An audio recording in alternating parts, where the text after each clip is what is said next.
বিসমিল্লাহির রহমানির রহিম। আসসালামু আলাইকুম। কী অবস্থা সবার, কেমন আছেন আপনারা? আমরা আল্লাহর মধ্যে ভালো আছি।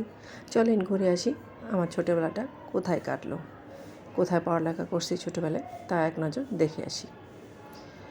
বেরিয়ে পড়লাম বাসা থেকে। এগুলো সবই হচ্ছে সাজনা গাছ। আমাদের অনেকগুলা সাজনা গাছ আছে, মাশাল্লাহ অনেকগুলা। আমরা কিন্তু বাসার পেছন দিক থেকেই বের হচ্ছি, কারণ সামনের দিকে অনেক মানুষ, আর ভিডিও করাটাও যায় না। এদিক দিয়ে পিছনে অনেক সাজনা গাছ। পেছনে বের হওয়ার কারণ হচ্ছে সামনে মার্কেটে অনেক মানুষ থাকে, তাই পেছনে বের হই। যাই হোক, আমি আমার সেই ছোটোবেলার জায়গায় চলে আসছি।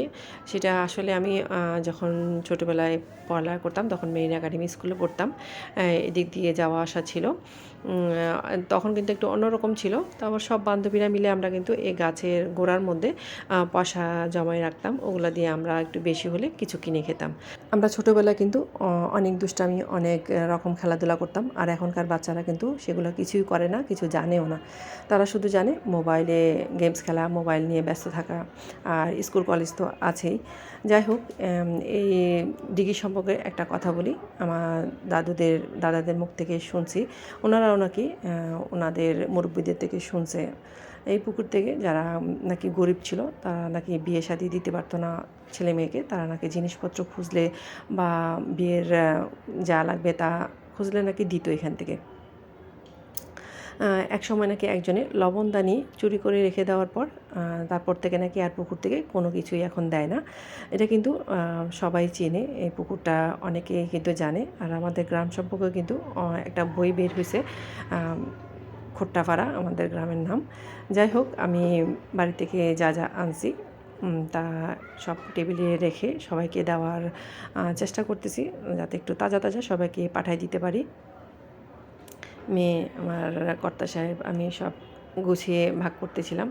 আসলে বাড়ি থেকে কিছু আনলে আমি সবাইকে দেই। সবাইকে দিতে আমার ভালো লাগে, একা খেতে ভালো লাগে না। আর একটা আনন্দও লাগে যে সবাইকে দেওয়াটা। এটা হচ্ছে মেয়ে আনছে, চুলে দিবে, চুল নাকি কালো হয়। টুকিটাকি যা পারি আমি বাড়িতে কিন্তু গাছের থেকে নিয়ে আসি। এটা হচ্ছে মেহেদি, একটু বেটে নিয়ে আসছি। এখানের বাড়তে অনেক কষ্ট, বাড়ি থেকে বেটে নিয়ে আসি। এটা হচ্ছে কচুরিপানা, মেয়ে নাকি বাসায় সাজিয়ে রাখবে।